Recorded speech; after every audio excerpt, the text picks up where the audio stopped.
Hello বন্ধুরা, এখন আমরা জানবো আরও মজাদার দুটি ঘটনা সম্পর্কে। তারা হচ্ছে নিশ্চিত ও অসম্ভব ঘটনা, অর্থাৎ শিওর অ্যান্ড ইম্পসিবল ইভেন্টস। নিশ্চিত ঘটনা বা শিওর ইভেন্টস আসলে কি বোঝায়? তো এটা আসলে খুবই সহজ এবং এটা আসলে তোমাদের বিভিন্ন যে অবজেক্টিভ প্রশ্ন থাকে সেখানে এই জিনিসটা আসে। নিশ্চিত ঘটনা বলতে বোঝায় যদি কোনো ঘটনা এমন হয় যে সেটি অবশ্যই ঘটবে, তখন তাকে আমরা নিশ্চিত ঘটনা বলি। মনে করো একটি বাক্সে 3টি সাদা বল রয়েছে।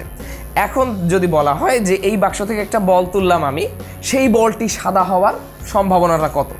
সো এটা যদি আমরা করি তাহলে অবশ্যই, যেহেতু 3টি বলই সাদা, যদি আমি যে বলটাই তুলি না কেন অবশ্যই একটি সাদা বল উঠবে।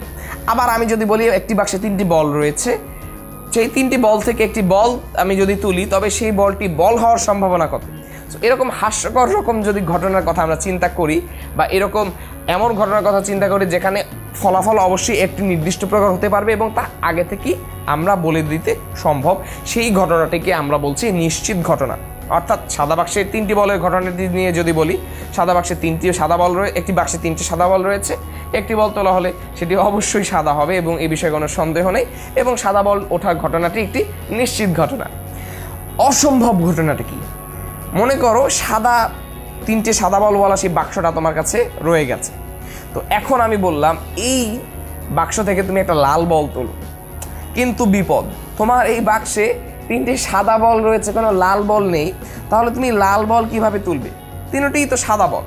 সো এখন তোমাকে যদি আমি এখান থেকে লাল বল তুলতে বলি তাহলে তোমার পক্ষে আর এই সাদা বলের বাক্স থেকে লাল বল তোলা সম্ভব না। তাই এই ঘটনাটি অবশ্যই একটি অনিশ্চিত বা অসম্ভব ঘটনা। অনিশ্চিত না বলে একে অসম্ভব ঘটনা বলবো আমরা, অসম্ভব ঘটনা। সুতরাং ইম্পসিবল ইভেন্ট হচ্ছে এমন একটি ঘটনা যে ঘটনাটি যে কখনোই ঘটবে না, আমরা পরিষ্কার বলে দিতে পারি।